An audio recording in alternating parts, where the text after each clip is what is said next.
Hi everyone, this is Primetime Combat, and I am joined today by a very special guest, the veteran and iconic ring, cage, and octagon announcer, Joe Martinez. Thank you for joining me today, Joe. How are you doing? I'm doing well. How are you, Jay? I'm very well, thank you. So you mentioned to me that you are heading to Vegas tonight to work the UFC event tomorrow at the Apex. What does your schedule on fight day look like? Um, it's kind of a rat race because yeah, the show is tomorrow. So trying to take care of all my home duties. You know that honeydew list before I leave the house. Make sure everything's squared away with the wife and the kids. I typically take my wife to lunch the day I'm leaving, so we just did that, and now I'm headed to the airport. Fly out of Atlanta, about a 4.5 hour trip over to Vegas. Get down, go to the hotel, and really it's just relax until tomorrow, till my call time. But my cards are already completed. My note cards, those are done and submitted. And now all we got to do is have a show, and a great one. I hope it is. Oh, I hope so too. So it sounds like a relaxed day. What time do you usually head to the arena before the event? It just depends on the fight day. So tomorrow we have on the West Coast, it will be a 1 p.m. start, which means I'll have an 11:45 ride over to the venue. We'll be at the Apex, which is maybe a 10-minute ride. Not nothing crazy. I think that's the beauty of the Apex is because it's intimate, it's small, it's easy to navigate in and out of. Um, and it's just fights. There's no pomp and circumstance, fanfare. Yeah, we do have a limited number of fans, which it's a very unique experience for them. So unlike anything I think anybody could do, I mean, it's like being at your dream job, or experiencing your meeting your favorite athlete or musician, whatever it might be. That's the kind of fan experience the Apex is, and it's quite unique, really cool. Oh, fantastic. So I think what we'll do is we'll go back to the early days. I believe you were raised in Apple Valley, California. You're close. I was born there. I was raised in a small town north of Apple Valley, about 30 miles, called Barstow, and that's where I grew up, man. Went through my early years and then high school, as we call it in the States. Finished up there and went on to college, to a university. Actually did 5 different colleges before I settled down at Cal State Fullerton in Orange County. That's where I graduated. Great. And I believe you graduated from the University of California State You got it. with Um, is it a I Bachelor of Arts in Communication? Yes, I got a BA in broadcast journalism. Uh, and going, if I could go back, I probably would have majored in uh, finance or business, just something that I could have used because I was already working somewhat in the industry as a baseball announcer.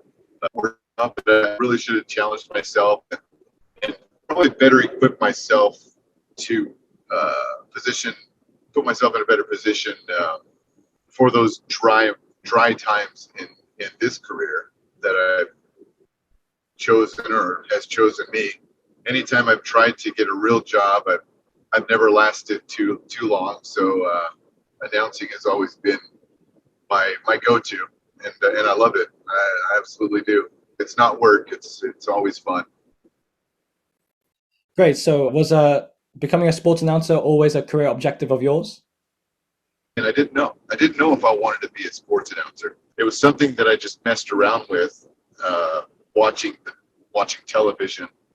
And then one day I just jumped in there and started doing it. And I was encouraged. I was encouraged by friends. I was encouraged by family.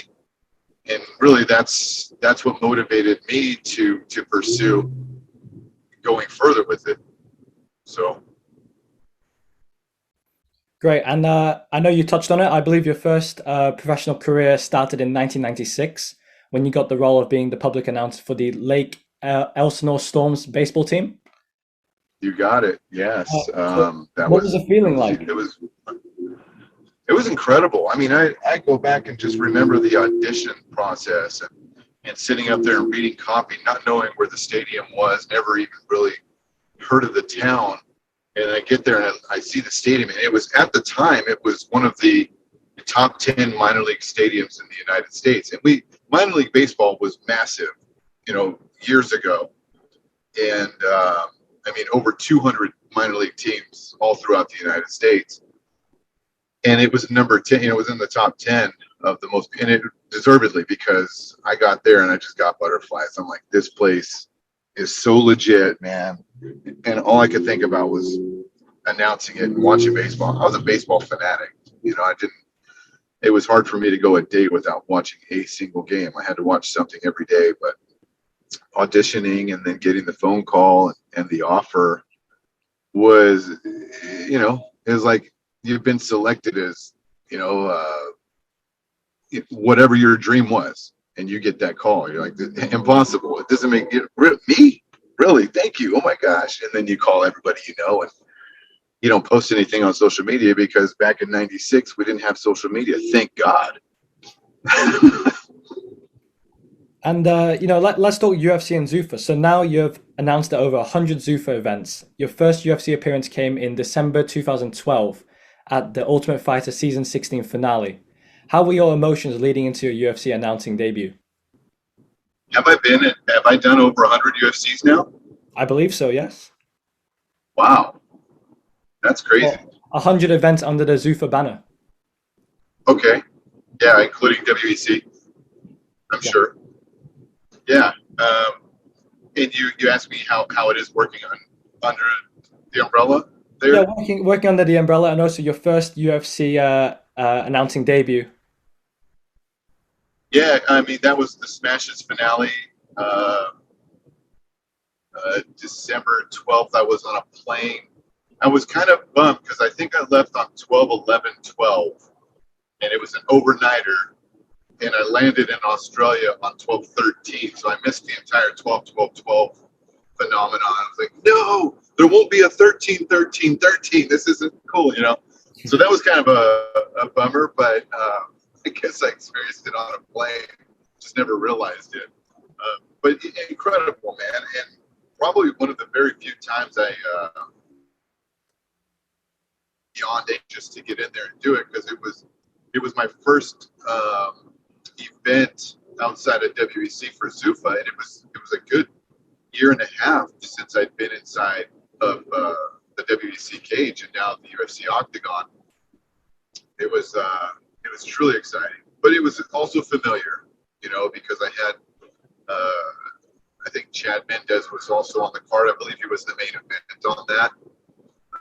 So I've become pretty good friends with the alpha male guys, and still to this day, we'll chat here and there and stay in touch. So it was, like I say, familiar, being that the same old faces were around me, which made it comfortable and not so much of a shock that, oh my gosh, here I am, like the call up to the big leagues, and all of a sudden you're just surrounded by your heroes, So I think I managed to maintain my composure pretty well through that. I actually had a pretty bad cold going in to that fight. Just took a lot of Sudafed, some cold medicine to try and combat that. But yeah, that was the beginning, brother. The beginning of the UFC run, anyway. Yeah, good stuff. So since then, your career has skyrocketed, and now you're regularly seen announcing for some of the biggest promotions in boxing and MMA on a frequent basis. And you have also had several roles in movies too. What do you put your success down to? I think in the public eye, they might see it as success. I don't really hold it as anything success-wise. I'm doing what I enjoy doing in this sport and in this career. And I believe that this is where God's got me right now. And I know He doesn't make mistakes, so I'm here for a reason. And there's always a purpose for every situation I'm in, or every banner I'm under.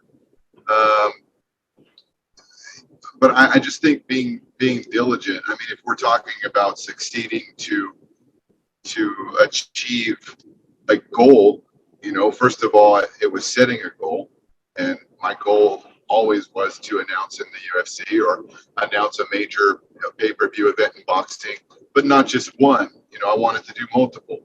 Um, in professional sports, they say it's easier to get to the major leagues than it is to stay in the major leagues. And my goal wasn't just to get there; it was to stick around, until the day they don't want me any longer around.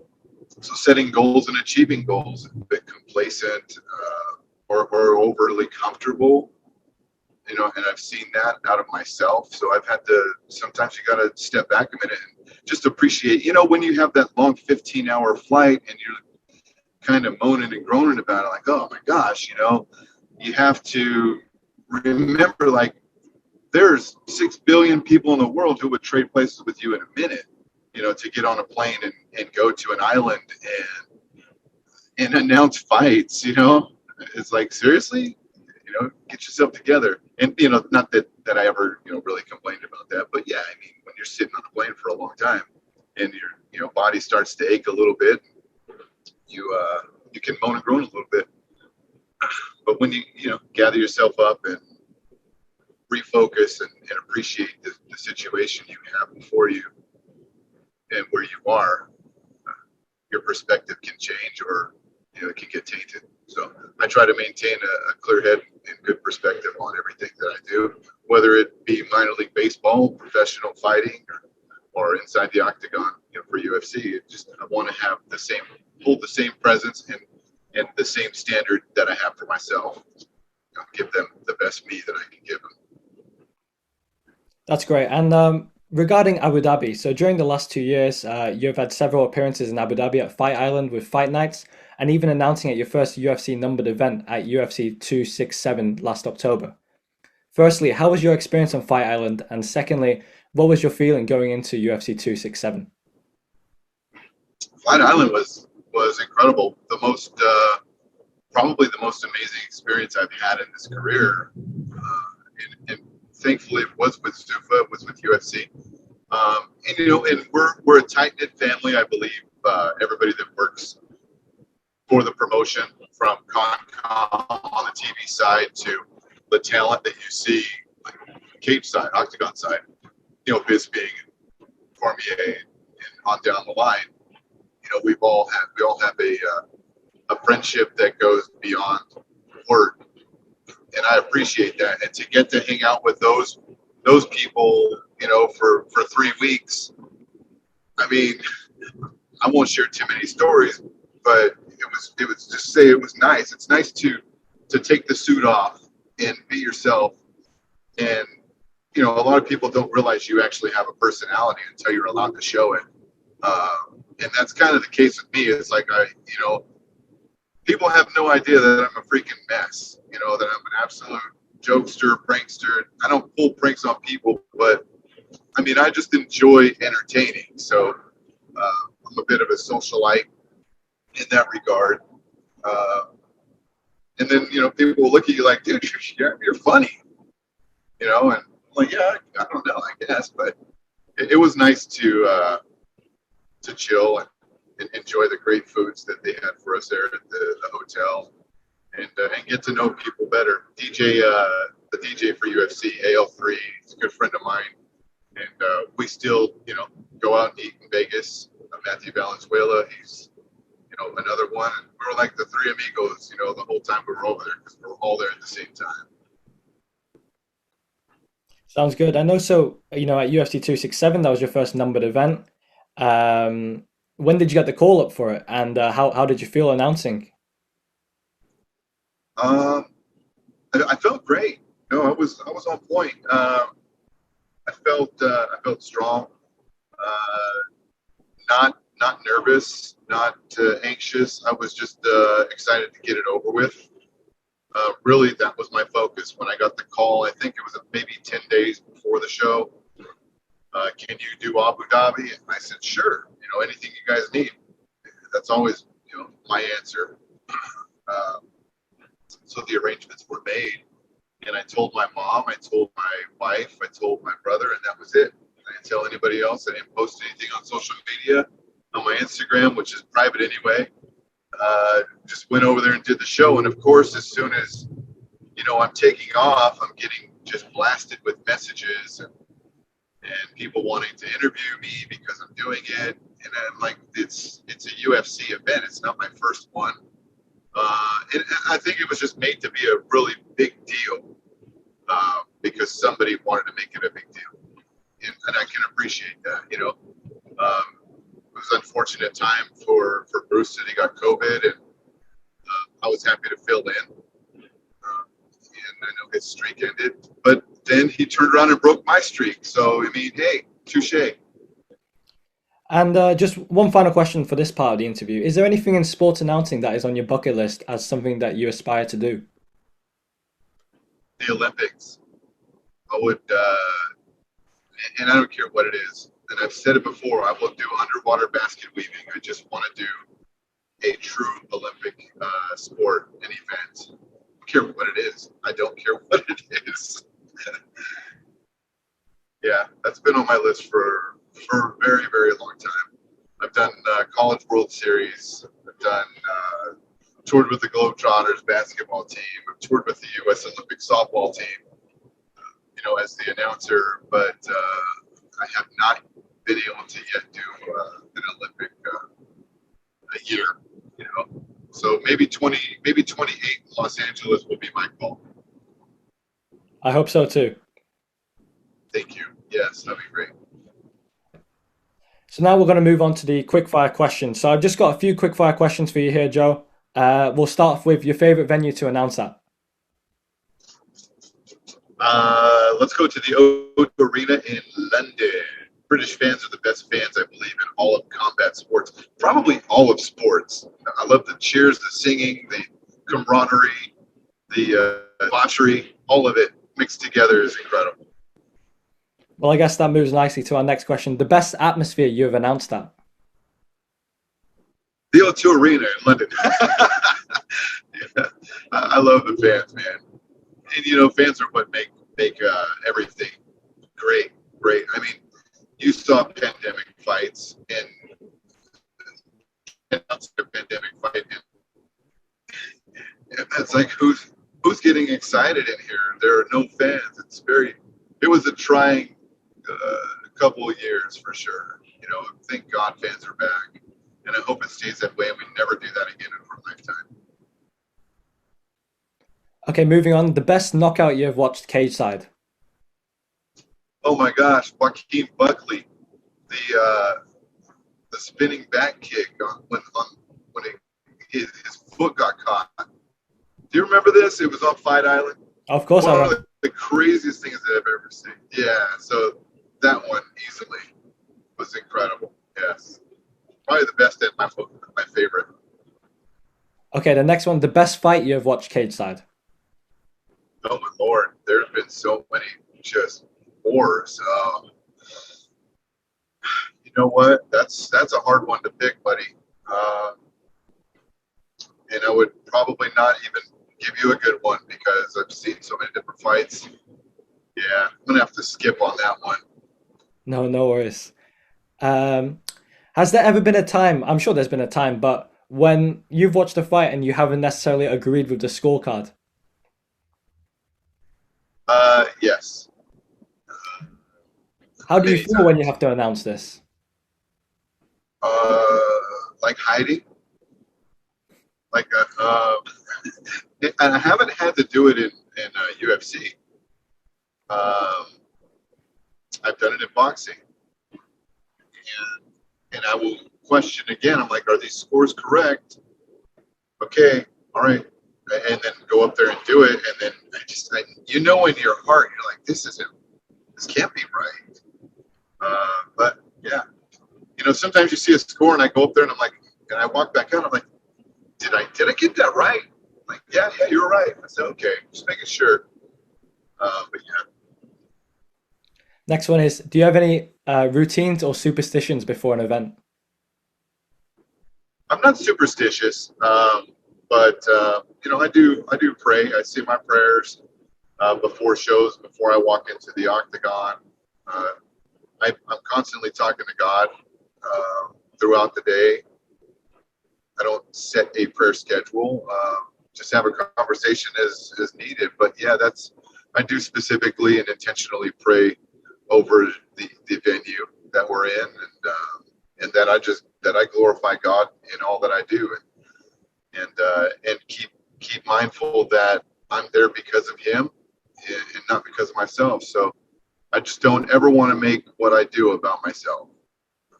I think if that ever happens, or ever happened again, because I used to treat it like that, like I'm here and it's because me. No. And I didn't go overboard with it, but thankfully I never continued on down that path. I was humbled pretty quickly, probably about 20 years ago or 18 years ago. And I won't ask about that. We'll move on. Your most memorable career moment. Ooh, let's see. As far as like doing shows, um, or getting phone calls, Anything that stands out to you know, you in life. probably the first time I spoke with Reed Harris on the phone to do WEC, and then Zuffa acquiring WEC, and Peter Dropic calling me and offering me the position as the cage announcer for WEC.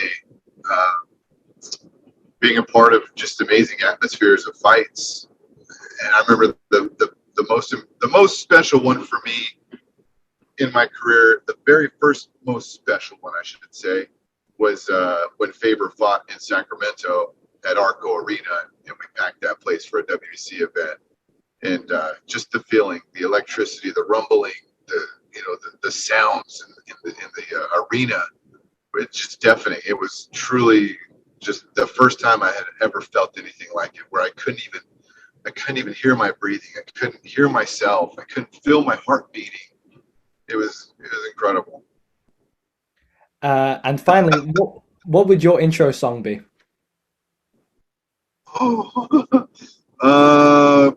Oh my gosh, that's a good one. I've thought, what will my walk up song be in baseball? What will my walk out song be in fighting? Um, maybe POD boom. Oh, here comes the boom. Um, I like to support those dudes. They're believers. They're Christ followers. I love Jesus, man. So I want to glorify Him. So if that's what I got to do, if that's a way to do it, yeah, I'll walk out to that. No, good choice. Now we're just going to move on to some fan questions. I've got a few here. So Jamie asks, what is it like announcing events at the Apex as opposed to a stadium with a crowd? Well, I mean, we do have a limited number of fans, so we have maybe roughly 100, 150 fans for shows, compared to 15,000 is, it's no comparison.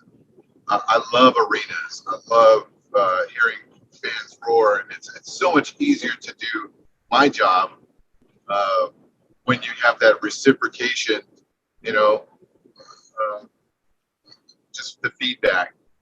They either boo or they love the fighter that you're introducing. It's the feelings. Apex is a little bit quiet, a little more reserved, but yeah, I love arenas.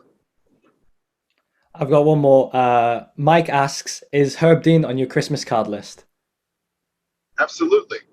Um, I don't know why people think that Herb and I aren't buddies. And I think I do know why. It's because of some stupid video that got posted that has over 5 million views. So I'm sure it's going to go up exponentially and continue to go. And it was Herb Dean gets pissed at Joe Martinez or something. And it was the Bilal Muhammad eye poke fight. And UFC or Zuffa in the truck, Concom's in my ear. Hey, we need to know the decision. What's going on? No contest? Is it a no decision? What's the ruling? And I'm like, hey, Herb, I need to know because I got to tell the truck. He's like, hold on, back off. I'll get right to you. And that's what the incident was. And I'm like, yeah, cool. And then he comes over, he goes, my bad, dude. He's like, in that moment, I just got to focus on the fighter. Like, that's my priority. I know you got to do what you got to do, Joe, and I appreciate that. But that's what I got to do right now. He's like, they don't, Zuffa doesn't pay, or UFC doesn't pay me. The commission pays me. I work for the commission, so I got to handle my business first. So, I mean, it wasn't it wasn't a jab at me, but I guess it was taken as I pissed him off. But dude, I mean, we're boys, you know. Like, there's nobody that I don't get along with. I've had that question 4 times from podcasts. I'm like, oh Lord, let's clear it up. But yes, I'm sorry to cut you off. Go ahead. No, no worries. I'd just like to take this opportunity to thank you for taking the time out of your busy schedule and before you fly out to Vegas to talk to me and share your stories and thoughts. It was very insightful, and I look forward to seeing you announce many more events in the future. All the best for this weekend, and thank you very much. Thanks, Jay. It was great hanging out with you, and thanks for putting up with me while I was in the car. I appreciate your sense of humor and your time as well. So thanks for doing what you do, buddy. Thank you very much, Joe.